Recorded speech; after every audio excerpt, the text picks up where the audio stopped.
നമസ്കാരം. നിശ്ചയദാർഢ്യത്തിന് ബോംബിനേക്കാളും കരുത്തുണ്ടെന്നും ഒരു ആക്രമണത്തിനും തന്നെ തോൽപ്പിക്കാനാവില്ലെന്നും തെളിയിച്ച അസ്ന തദ്ദേശ തെരഞ്ഞെടുപ്പിനിടെ 2000 സെപ്റ്റംബർ 27-ന് ബോംബേറിലാണ് 6 വയസ്സുകാരി അസ്നയ്ക്ക് കാൽ നഷ്ടപ്പെട്ടത്. പോളിംഗ് സ്റ്റേഷനിലായിരുന്ന പൂവത്തൂർ LP സ്കൂൾ ബൂത്തിനു സമീപം വീട്ടുമുറ്റത്ത് കളിച്ചുകൊണ്ടിരിക്കുകയായിരുന്നു അസ്ന. കേരളത്തെ ഞെട്ടിച്ച സംഭവമായിരുന്നു അത്.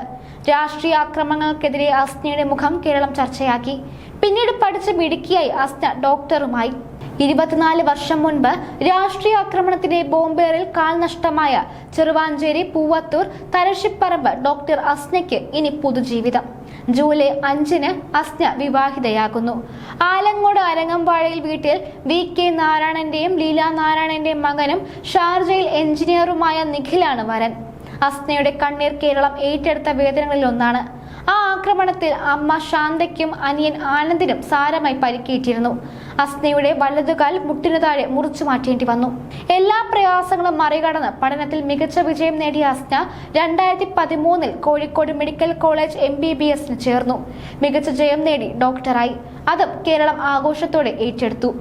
അപൂർവ അതിജീവന ഉദാഹരണമായി അസ്ന മാറി.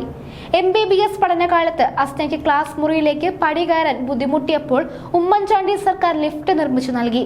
ഇപ്പോൾ വടകരയിലെ സ്വകാര്യ ക്ലിനിക്കിൽ ഡോക്ടറായി ജോലി ചെയ്യുന്നു. ആ അസ്നയുടെ വിവാഹവും നാട്ടുകാർക്ക് ആഘോഷമാണ്. കണ്ണൂരിന്റെ ദുഃഖപുത്രിയായിരുന്നു ഏറെക്കാലം അസ്ന. കണ്ണൂരിലെ കണ്ണില്ലാത്ത അക്രമ രാഷ്ട്രീയത്തിനിരയായി വലതുകാൽ നഷ്ടപ്പെട്ട ചെറുവാഞ്ചേരിയിലെ അസ്ന ഏറെക്കാലം വാർത്തകളിൽ നിറഞ്ഞിരുന്നു. 2000 സെപ്റ്റംബർ 27-ന് നടന്ന പഞ്ചായത്ത് തെരഞ്ഞെടുപ്പ് ദിനത്തിലാണ് സഹോദരൻ ആനന്ദിനൊപ്പം വീട്ടുമുറ്റത്ത് കളിക്കുകയായിരുന്ന 6 വയസ്സുകാരിയായ അസ്നയുടെ നേർക്ക് ബോംബ് വന്നു വീണത്. വീടിന് സമീപം പൂവത്തൂർ ന്യൂ LPS സ്കൂളിലായിരുന്നു പോളിംഗ് സ്റ്റേഷൻ.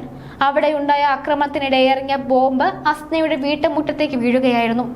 പരിക്കേറ്റ അസ്നയ്ക്ക് പിന്നീട് വലതുകാൽ മുറിച്ചു മാറ്റേണ്ടി വന്നു. പോരാട്ടമായിരുന്നു അസ്നയ്ക്ക് തുടർന്നുള്ള ജീവിതം.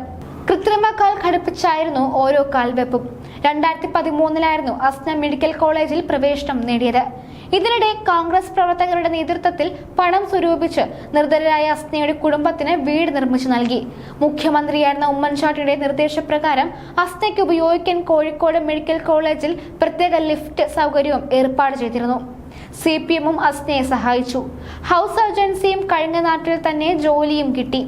ഒരു നാടിന്റെ കണ്ണീരായി മാറിയ അസ്ന പിന്നെ ചങ്കുറപ്പും ദൃഢനിശ്ചയവും കൊണ്ടാണ് കേരളത്തിന്റെ ഹൃദയം കവർന്നത്.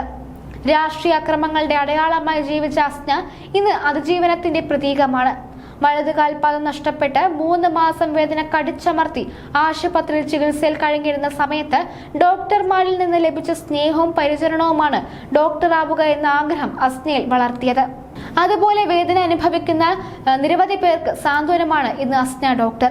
ഈ ഡോക്ടറാണ് ജീവിതത്തിലെ പുതിയ ഇന്നിംഗ്സിന് ഒരുങ്ങുന്നത്.